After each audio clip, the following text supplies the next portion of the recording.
Hello everyone in the Ansarkari, and today we are going to look out the president's power.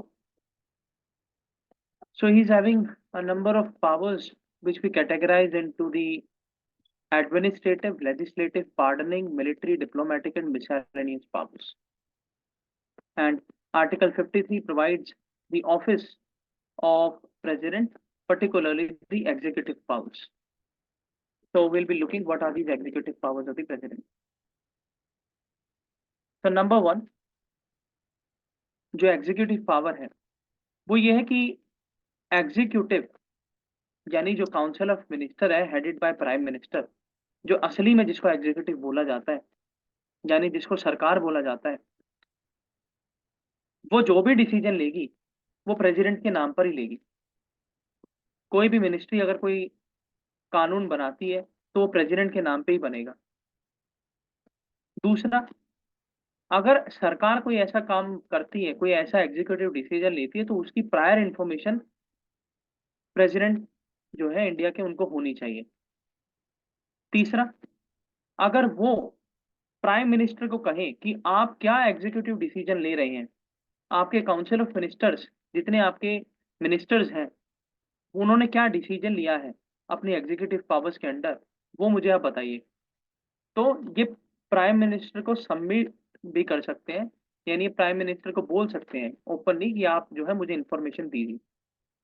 और इसके बाद जो executive power है कि ये किसी भी एरिया को शेड्यूल एरिया डिक्लेयर कर सकते हैं, और उस शेड्यूल एरिया के अंदर एडमिनिस्ट्रेशन किस तरीके से होगा, ग्राम सभा किस तरीके से काम करेगी, ट्राइबल कम्युनिटी ट्राइबल डेवलपमेंट किस तरीके से होगा, पार्लियामेंट या सॉरी जो एग्जीक्यूटिव गवर्नमेंट है उसके rules and regulations tribal areas में लगेंगे या नहीं लगेंगे। अगर हम एग्जांपल लें, we have let's suppose the schedule area, we can make out that it is Nagaland. So if in Nagaland there is a schedule area where the president is ensuring that administration will happen as per my advice and as per my jurisdiction. तो अगर central government बोले कि AFSPA के under आप जो है army को deploy कीजिए नागालैंड के उस शेड्यूल एरिया के अंदर, तो भारत सरकार उसको नहीं कर सकती unless and until the permission is taken in written records from the president of India. Then we have the legislative powers of the president. Now the question is, why is having the legislative powers? Because again I am saying that though he is not the member of both the houses, but he is a member of the parliament, and the parliament is the insignia of the legislature, union legislature. तो सबसे पहला सम्मन and prorogue parliament. Summons के अंदर होता है कि आप किसी भी तरीके का नोटिस पार्लियामेंट को दे सकते हैं जब आपका मन करे। आप बोलिए कि आज का सेशन रात के 2 बजे लगेगा, जैसा कि जीएसटी के ऊपर हमने देखा, आप सम्मन दीजिए, पूरे पार्लियामेंट को आना पड़ेगा। उसके बाद प्रोरोग द पार्लियामेंट, यानी आप जो है एक सिटिंग, यानी अगर 6 बजे सुबह 11 बजे से लेकर और दिन में 3 बजे तक की एक पार्लियामेंट की सिटिंग है तो आप उसको प्रोरोग कर सकते हैं, यानी आप उस सिटिंग को खत्म कर सकते हैं। तो जब सिटिंग को आप खत्म करते हैं तो उसको बोला जाता है प्रोरोगेशन, प्रोरोग। और जब डिसॉल्व की बात आती है तो उसका मतलब होता है कि आपने पूरा जो हाउस है उसी को खत्म कर दिया है। तो डिसॉल्व टर्म यूज किया जाता है सिर्फ और सिर्फ लोकसभा के लिए, क्योंकि राज्यसभा हमारे यहाँ पर परमानेंट हाउस है। क्योंकि अगर आप राज्यसभा को डिसॉल्व कर देंगे तो स्टेट का रिप्रेजेंटेशन पार्लियामेंट में नहीं हो पाएगा, और जब ऐसा होगा तो यूनियन गवर्नमेंट यूनिटरी फॉर्म में आ जाएगी और फेडरलिज्म बिगड़ जाएगा, और ये वायलेशन हो जाएगा basic structure of Indian constitution का। तो इसीलिए Rajya Sabha is a permanent house. इसके बाद आप जो है ज्वाइंट सिटिंग बुला सकते हैं पार्लियामेंट की, जिसमें लोकसभा और राज्यसभा दोनों होंगे। क्या कंपोजिशन होती है ब्रीफ में हम देख लेते हैं कि जब ज्वाइंट सिटिंग होती है तो वो ऐसे ही कानून के ऊपर होती है जो कि ऑर्डिनरी मेजोरिटी से पास किया जा सकता है, यानी जिसको पास करने के लिए राज्यसभा की भी ऑर्डिनरी मेजोरिटी चाहिए और लोकसभा की भी ऑर्डिनरी मेजोरिटी। ऑर्डिनरी मेजोरिटी और स्पेशल मेजोरिटी में फर्क सिर्फ इतना ही है कि एक में बात की जाती है ऑर्डिनरी मेजोरिटी में कि आप हाउस की सिटिंग के अंदर जितने भी एमपी बैठे हुए हैं, कलेक्टिव मेंबरशिप तो 500 की है लोकसभा में, लेकिन अगर आप 200 भी बैठे हैं तो 200 में से मेजोरिटी यानी 200 का 50%, 51% अगर उसी टाइम वोट दे दे तो वो ऑर्डिनरी मेजोरिटी से पास हो गया। लेकिन स्पेशल मेजोरिटी का मतलब है कि 200 नहीं, जो 300 गायब हैं उनकी भी अटेंडेंस लेकर आओ, 500 लोगों को बिठाओ और 500 लोगों का वोट लो और 500 लोगों का 51% करो और वो होता है 2/3। तो 2/3 मेजोरिटी से जब कोई कानून पास होगा तो उसे बोला जाता है स्पेशल मेजोरिटी से। लेकिन जॉइंट सिटिंग की जब हम बात करते हैं तो joint sitting is only called by the president on the ordinary bills. तो लोकसभा को भी बुलाया जा सकता है, राज्यसभा को भी, और दोनों को central hall of the parliament के अंदर बिठाकर किसी ऑर्डिनरी कानून के ऊपर डायरेक्ट वोटिंग करवाई जा सकती है जिससे कि वो बिल पास हो जाए। और अगर ऐसा नहीं होता है, अगर ऐसा जॉइंट सिटिंग में भी बिल पास नहीं हो पाता, तब आपकी सरकार गिरी, क्योंकि लोकसभा की मेजोरिटी ज्यादा होने के बावजूद भी अगर आप किसी ऑर्डिनरी बिल को भी पास नहीं करा पा रहे, इसका मतलब है कि you are not representing the will of the people on the floor of the house and you are expelled from the houses, the next election will happen. तीसरी चीज, ये पार्लियामेंट को एड्रेस करते हैं साल में 2 बार, साल में 1 बार और हर 5 साल में 1 बार। हर 5 साल में करते हैं जब नई सरकार बन करके आती है, तो ये प्रेसिडेंट का दायित्व है कि उस जो रिप्रेजेंटेटिव्स नए चुन करके आए हैं, प्रेसिडेंट ऑफ इंडिया उनसे मिले। और ये कन्वेंशन है इंडियन पार्लियामेंट्रियन सिस्टम का कि जितने भी काउंसिल ऑफ मिनिस्टर्स सिलेक्ट किए जाते हैं उनका एक फॉर्मल रिकॉग्निशन होता है bye the president in this speech. So that is why this speech becomes very much important on which the debate also takes place within the house. और दूसरा, president साहब जो है वो कब कमेंस करते हैं सेशन को? हर साल में जब आपका बजट आता है। So the budgetary speech is not constitutionally but politically conventionally it is assigned to the president of India, जिसमें वो annual financial statement under article 112 का जिक्र करते हैं पार्लियामेंट हाउस के अंदर। इसके बाद ये 12 लोगों को राज्यसभा के अंदर नॉमिनेट कर सकते हैं, जिसके अंदर स्पेशलाइज्ड लोग होते हैं अलग अलग फील्ड्स के, art, literature, dance, drama, academicians, administrators, कोई भी 12 लोग उनको नॉमिनेट राज्यसभा के अंदर किया जाता है।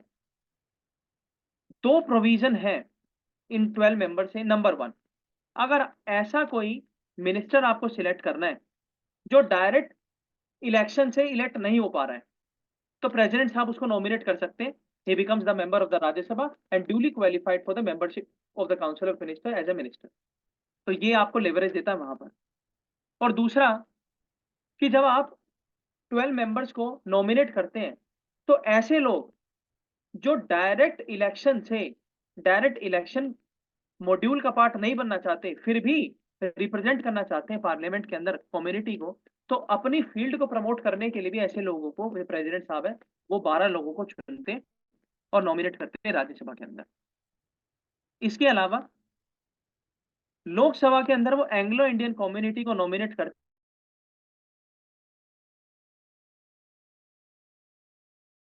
2022 का अमेंडमेंट है, उसके हिसाब से ये प्रैक्टिस इज स्टॉप्ड।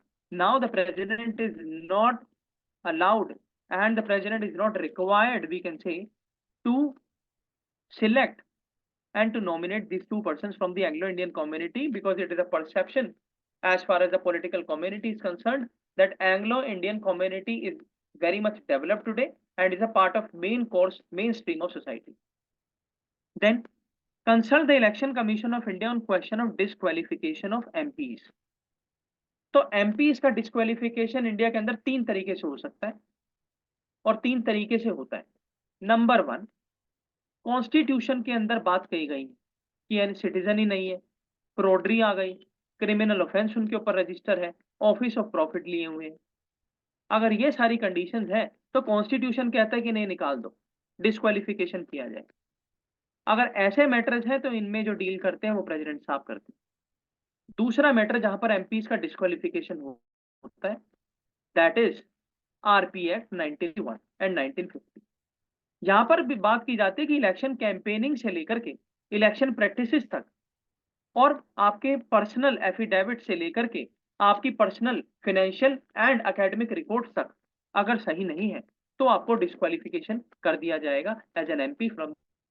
इसमें जो पावर है डिस्क्वालीफाई करने की वो हमारे स्पीकर और चेयरमैन साहब के पास होती है।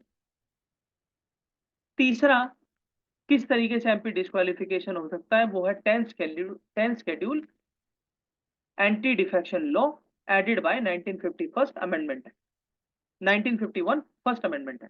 तो एंटी डिफेक्शन लॉ के अंदर बात की जाती है कि अगर आप एक पार्टी के साथ, एक पार्टी से चुन करके आए और चुनने के बाद आप उसे दगा देने की सोच रहे हैं, आपने उसे दगा दे दी कि हम आपका मेंबर नहीं बनना चाहते, आप दूसरी पार्टीज में जा रहे हैं, आप जो है जानबूझकर हॉर्स ट्रेडिंग कर रहे हैं एमएलओ की, एमपीज की, आप जो है पार्टी को स्प्लिट के नाम पर तोड़ करके और दूसरी पार्टी के अंदर जा रहे हैं, जिससे जो है कोलिशन गवर्नमेंट का की नीड पड़ रही है और डिस्टेबिलिटी आ रही है पॉलिटिकल सिस्टम में, डेमोक्रेटिक फंक्शनिंग में।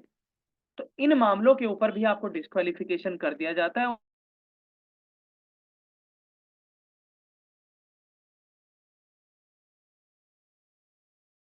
इसमें इंपॉर्टेंट हो जाता है जो की बात करता है कि जब आप डिस्क्वालिफिकेशन करने डिस्क्रिमिनेटरी प्रैक्टिसेस को अवॉइड करके as a fair and justiciable process के हिसाब से ट्रायल करना चाहिए एमपीज का, और within the time frame आपको वो प्रोसेस कंप्लीट करना चाहिए and the time frame is 3 months. IR Coelho case के अंदर ये बात की गई कि क्या बाइंडिंग डिसीजन देंगे स्पीकर और चेयरमैन साहब, तो ऐसा भी नहीं बोला गया। बोला गया कि आपको अपील का भी अधिकार है, हाई कोर्ट में भी, supreme. So this is as far as the disqualification is concern. Then recommends and permits the introduction of certain types of bills, जिसमें बात करते हैं मनी बिल अंडर आर्टिकल 100। यहां पर बात होती है कि आप जो है मनी बिल लेकर के आए पार्लियामेंट के अंदर, लेकिन परमिशन ले ले पहले, प्रायर परमिशन प्रेसिडेंट साहब से।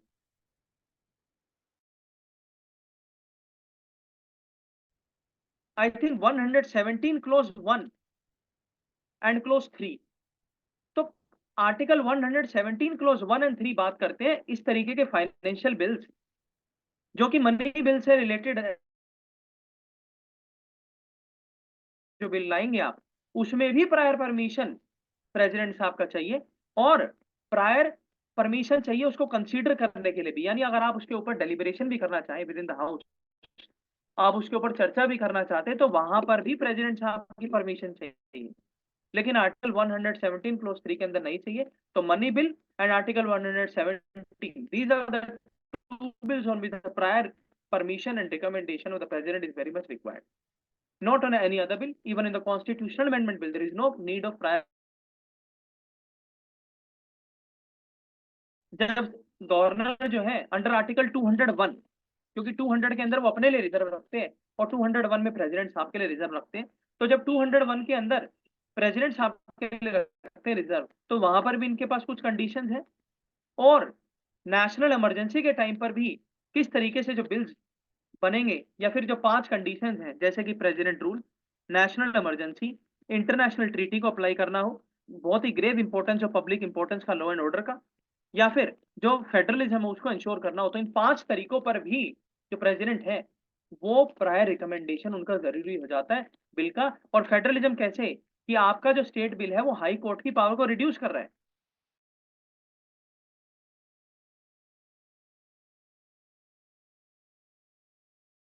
जो प्रिंसिपल है ऑफ लॉ एंड ऑर्डर उसके खिलाफ है।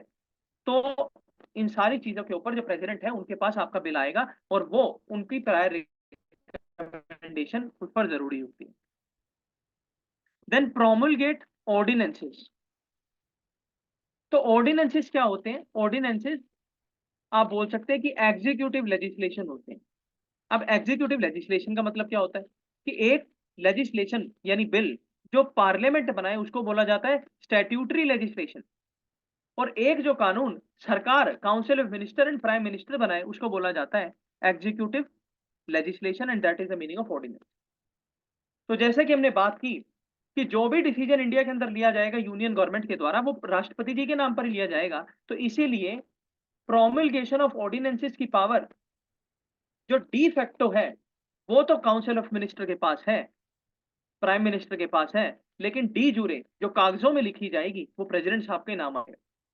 यानी it is the duty and the responsibility of the council of minister headed by PM under article 75 the time when he is प्रोमulgating ordinances come under the category of the executive power of the president of India।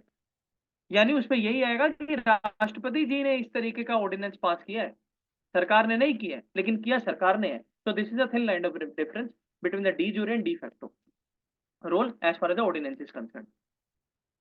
Then जब हम देखते हैं कि he lays the reports of various institutions, commissions, जिसमें कि हम बात करते हैं CAG under article 148 controller and auditor general of India, जो कि हमारे ऑडिटिंग के हेड हैं, ऑडिटिंग के सुप्रीम है ऑल ओवर इंडिया, पीएसयूज के ऊपर, सरकार के ऊपर, गवर्नमेंट के ऊपर, लेजिस्लेचर के ऊपर, पंचायत के ऊपर, म्यूनिसिपैलिटीज के ऊपर।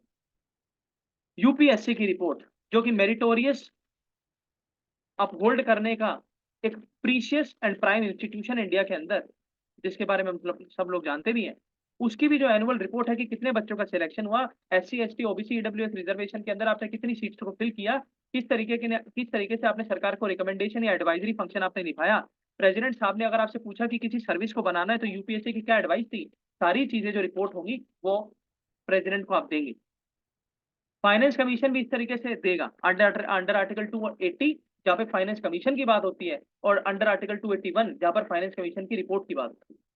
तो इसी तरीके से और भी कॉन्स्टिट्यूशनल नॉन कॉन्स्टिट्यूशनल बॉडीज जो है वो अपनी रिपोर्ट प्रेसिडेंट को देते हैं। लेकिन अगर क्वेश्चन अपीयर हुए प्रीलिम्स एग्जाम में कि do the constitutional and non constitutional bodies provide reports to president of India and the president lays them before the house of the parliament, will this statement be correct or not? I would like to have this answer from the Mansi, please. I would say it should be incorrect. Okay, what is the reason? Reason, I think कि non-constitutional bodies के लिए it is not mandatory कि they submit the report to the president. Okay, let's suppose I'm neglecting the word non-constitutional, it is constitutional only, Then I would mark it as correct. Okay, but Oshik, there is no non-constitutional, only constitutional body. Will this be correct or incorrect?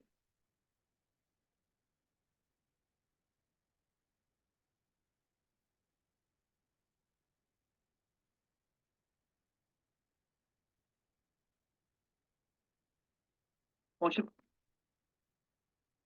Okay, so anyone else can give the answer if he or she may like to do so. So if the question appears that the constitutional body directly provides a report to the President of India and he lays these reports in the parliament houses, this statement becomes incorrect. The reason being, the constitutional bodies provide the reports to various ministries. For example, CAG, it is a Controller and Auditor General. It provides its report to the Ministry of Finance. Ministry of Finance provides this report to President, and then President provides this report to the Parliament House. So this is a mechanism which I wanted to highlight. Then and जो प्रवेश आपने पहले sentence बोला था कि दोनों constitution non constitutional, तो उसमें भी सेम ही लॉजिक रहेगा? Yes, similar logic. Okay. Now, as the voting power of the President of India on bills. So he is having multiple powers. First is assent to bills, which simply means कि वो बोल दें कि आप कब bill मेरे पास आया और मैंने उसको पास किया, यानी मंजूरी दे देना, इसको बोलते हैं assent to bill. So Article 111 talks about this, that whenever there is a bill of the Parliament by both the houses duly signed and duly supported this with the ordinary majority or with the full majority, it is the choice of the President to consider that bill and to provide his assent or not. He can not provide assent, and that is known as a withdrawal of the assent. यानी आप या तो साफ साफ कह दीजिए कि हाँ मैंने पास कर दिया, दूसरा आप कह दीजिए हमने पास नहीं किया, उसको बोला जाता है withdraw. Now, what are the 4 types of veto power which we have? So veto होता क्या है? Veto is an executive power which is again taken from the Constitution of United States of America, but in slightly different mode. So it is a power to the executive officials, persons, individuals and associations or organizations. आज के time पर हम देखते हैं कि हर constitution में कहीं ना कहीं वीटो की पावर है to prevent the friction in the executive decision. तो सबसे पहला जो वीटो है वो है एब्सोल्यूट वीटो। यहाँ पर बात की जाती है कि प्रेसिडेंट जो है वो बोल सकते हैं कि उन्होंने एसेंट को विदहोल्ड कर लिया है और आपका बिल खत्म हो गया। यानी अगर वो चाहे तो एब्सोल्यूट वीटो के तहत ये बोल सकते हैं कि आपका बिल मेरे पास आया तो है, लेकिन मैंने इसको साफ साफ मना कर दिया, मैं इस पर साइन नहीं करूंगा। तो इंडियन कॉन्टेक्स्ट में आप ऐसा कर सकते हैं। दूसरा है क्वालिफाइड वीटो। ये ऐसा बोला जाता है कि पहले तो आपने वोट, पहले जो आपने बिल है वो प्रेसिडेंट साहब को दिया है स्पेशल मेजोरिटी के साथ, और दूसरी बार भी आपने स्पेशल मेजोरिटी के साथ दिया है। सॉरी, पहले तो आपने दिया है सिंपल मेजोरिटी के साथ, और दूसरी बार जब प्रेसिडेंट साहब ने बोला कि आप रिकंसीडर कीजिए इसको और दोबारा से मेरे पास लेकर आइए, और तब पार्लियामेंट ने उसे स्पेशल मेजोरिटी के साथ पास कर दिया, तब प्रेसिडेंट उसको मंजूरी देंगे या नहीं देंगे। तो इंडियन कॉन्टेक्स्ट में क्वालिफाइड वीटो प्रेसिडेंट इंजॉय नहीं करते। क्यों? क्योंकि अगर ऐसा होगा तो जो सैंक्टिटी है प्रेसिडेंट ऑफिस की वो कहीं ना कहीं डिरेल हो जाएगी। यानी जो पार्लियामेंट है, आप सिंपल मेजोरिटी से कोई बिल अगर प्रेसिडेंट साहब को दे रहे हैं तो वो उसको पास नहीं कर रहे हैं, लेकिन स्पेशल मेजोरिटी से आप दे रहे हो तो प्रेसिडेंट को करना पड़ रहा है। तो हम अपने प्रेसिडेंट की जो पॉलिटिकल इम्यूनिटी है, डिग्निटी है, रिस्पेक्ट और सैंक्टिटी ऑफिस की, उसको कम नहीं करवाना चाहते। And this is the prime reason because of which the absolute veto is not adopted. What is adopted? Qualified and sorry suspensive and pocket veto. So we have the version of qualified in suspensive. It says that if a bill is passed by simple majority and given to the president to sign, but in case he feels that there is some problem and should be reconsidered, so he can send the bill for reconsideration and the president pass again by the simple majority, then president will give him assent or withhold his assent. यानी तब भी या तो उसको मना कर देंगे, उसको मंजूरी दे देंगे, लेकिन तीसरी बार उसको ऐसा नहीं बोल सकते आप रिकंसिडर के लिए दोबारा करो।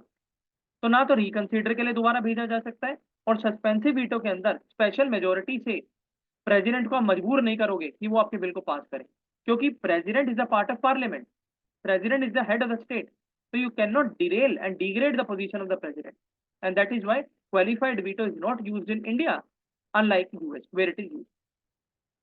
And the last kind of veto is pocket veto. In assent, president says I am giving you the option to implement this bill. In withhold is saying I am not giving. In suspensive is saying that you reconsider, but in pocket veto is not saying anything. He is neither saying I am giving assent, he is not saying I am withholding, he is not saying that you please reconsider. He is silent. So when the president is silent and takes the bill, that is considered as a significant veto power, that is pocket veto. यानी अपनी जेब में डालकर भूल गए हैं, इसको ऐसा भी माना जाता है, इसको ऐसा बोला जाता है कि प्रेसिडेंट साहब ने बिल लिया और उसको अपनी पॉकेट में डाला और वो उनको पता ही नहीं है वो बिल है का। इस तरीके का पॉकेट वीटो बहुत बार यूज किया गया है ज्ञानी जेल सिंह के टाइम पर। उसके बाद जब प्रेसिडेंट राजीव गांधी के टाइम पर भी हमने देखा पॉकेट वीटो यूज किया गया। तो these are the two prominent incidences when we have the pocket used by the president of India.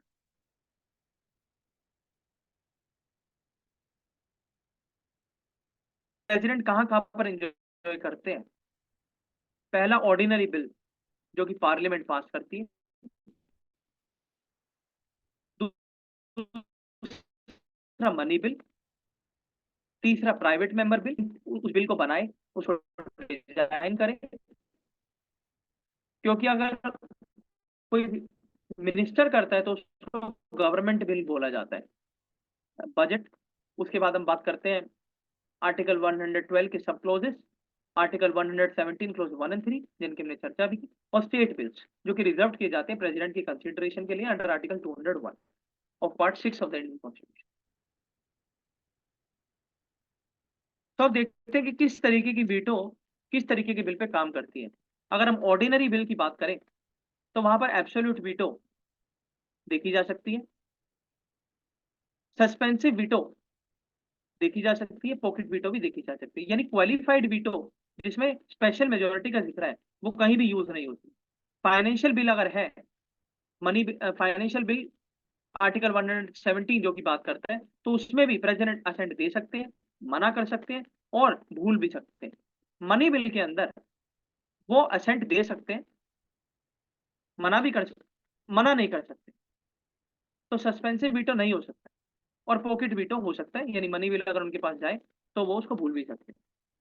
इस तरीके से स्टेट बिल भी है, जिसके अंदर तीनों चीजें होती है। कॉन्स्टिट्यूशनल अमेंडमेंट बिल में कुछ नहीं होता है, यानी कॉन्स्टिट्यूशनल अमेंडमेंट बिल में ना तो परमिशन लेनी जरूरत है, ना आप उसको रख सकते हैं, ना आप उसको भूल सकते हैं। आपको जैसा आया आपको एक बार में उसको साइन करके देना होगा। And this is why the constitutional amendment bills are difficult and rigid to raise in the parliament, because if it get passed, so it not only changes the constitution but it also affects the federal features of Indian constitution. तो ये हमारे यहाँ पे दिया भी हुआ है कि एब्सोल्यूट वीटो कब, तो पेप्सू, जो कि कैटेगराइजेशन था हमारे वेस्टर्न नॉर्थ वेस्टर्न स्टेट का, जहां पर Patiala, east Punjab state union,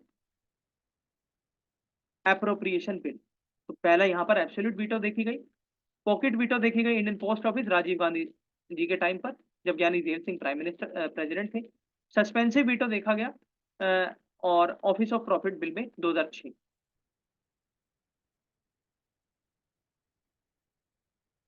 तो ये भी हम देख सकते हैं कि किस तरीके से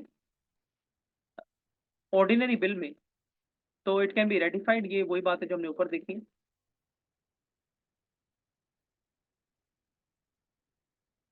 then the financial powers of the president.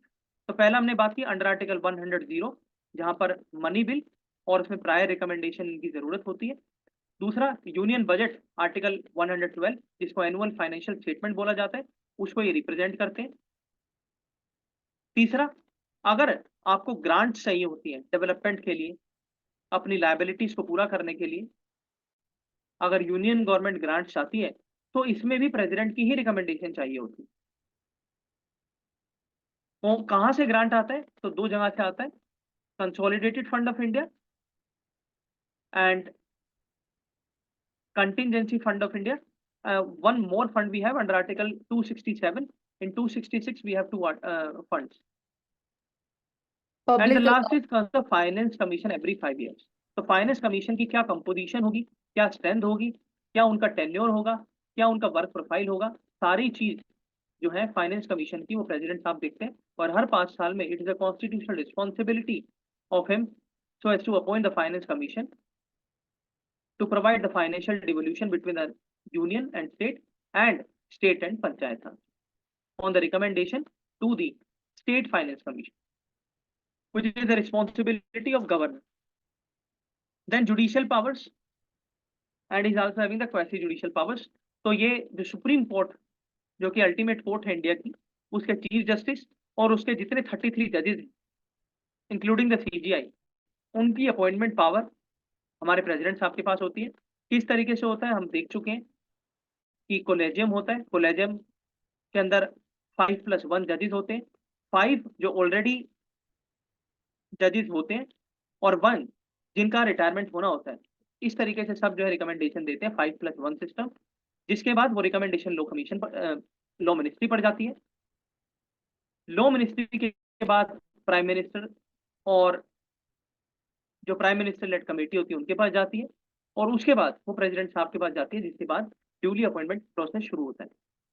दूसरा, यह अंडर आर्टिकल 141 के अंदर सुप्रीम कोर्ट के जो चीफ जस्टिस ऑफ इंडिया है, या फिर जो चीफ जस्टिस के नीचे जो अदर जजेस हैं सीनियर मोस्ट, उनसे एडवाइस ले,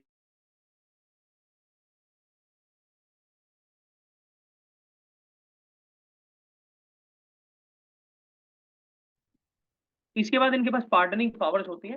पार्डनिंग कहीं ना कहीं हमारा जो क्रिमिनल जस्टिस सिस्टम है उससे रिलेटेड है, जहां पर सजा को कम, सजा को माफ, सजा के प्रावधानों में चेंजेस, ये सब किया जाता है।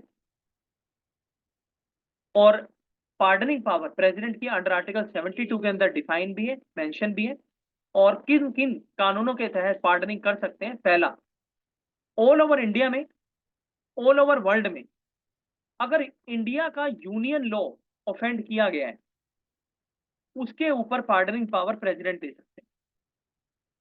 पनिशमेंट बाय मार्शल कोर्ट, यानी जो मिलिट्री कोर्ट्स होती हैं उनके ऊपर भी अगर आपको पनिशमेंट मिली है, यानी अगर आप सिविलियन हैं और आपने किसी मिलिट्री एरिया में कोई क्राइम किया है जो कि मार्शल लॉ के अंडर आता है, तो ऑर्डिनरी तौर पर आपको मार्शल कोर्ट ही सजा देगी। आपको नॉर्मल पुलिस भी नहीं पकड़ सकती है, आपको मिलिट्री पुलिस ही पकड़ेगी। आपको मिलिट्री कोर्ट के सामने ही पेश किया जाएगा और वहां पर आपका हैबियस कॉर्पस भी नहीं होता है। आप 24 घंटे के अंदर ये नहीं कह सकते कि मुझे आप जज के सामने पेश कीजिए। That is the sole description of the judges who are in the uniform there। And death sentence, तो लाइफ इम्प्रीजनमेंट, डेथ सेंटेंस, इन सारी चीजों के ऊपर जो पार्डनिंग पावर है, यानी माफ करने की, प्रावधान में चेंज करने की, कम सजा देने की, ये सारी की सारी प्रेसिडेंट ऑफ इंडिया।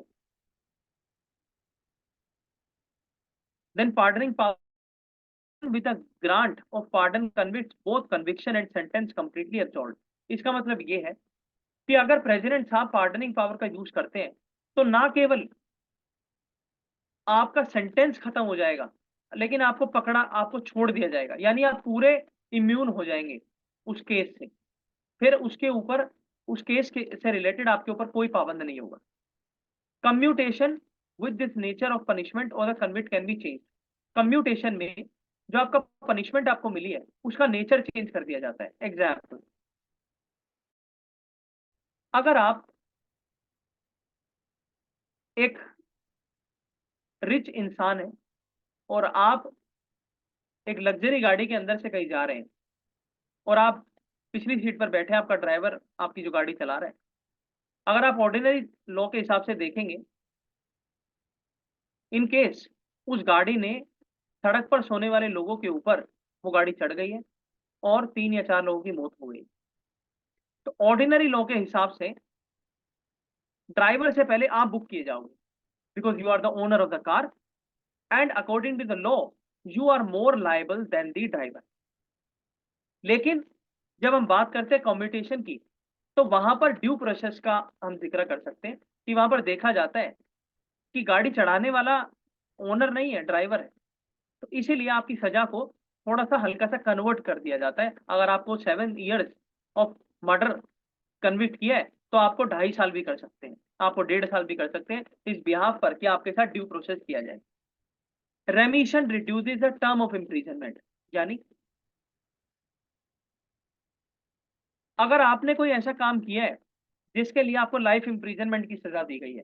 अब लाइफ इम्प्रीजनमेंट से सोचा जाता है जिंदगी भर, ऐसा नहीं होता है। लाइफ इम्प्रीजनमेंट के अंदर कैटेगरीज होती हैं, 7 साल, 14 साल, 25 साल, 35 साल, जिसके अंदर दिन और रात दोनों को दो तरीके से देखा जाता है, दिन को एक दिन, रात को एक दिन, यानी 24 घंटों को 2 दिन माना जाता है।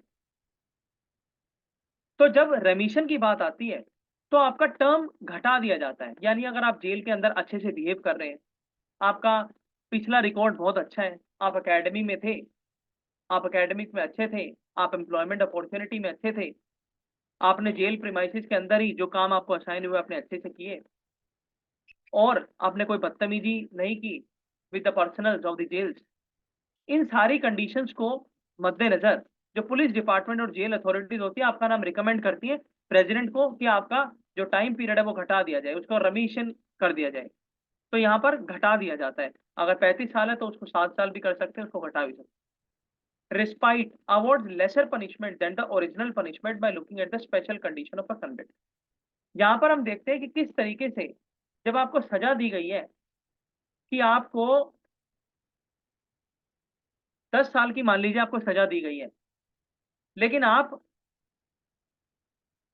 और आपने काम भी ऐसा किया है कि आपको 10 साल मिलनी चाहिए, लेकिन अगर कोई डेस्टिट्यूट वुमन है, अगर कोई प्रेग्नेंट लेडी है, अगर कोई ट्रांसजेंडर है, अगर कोई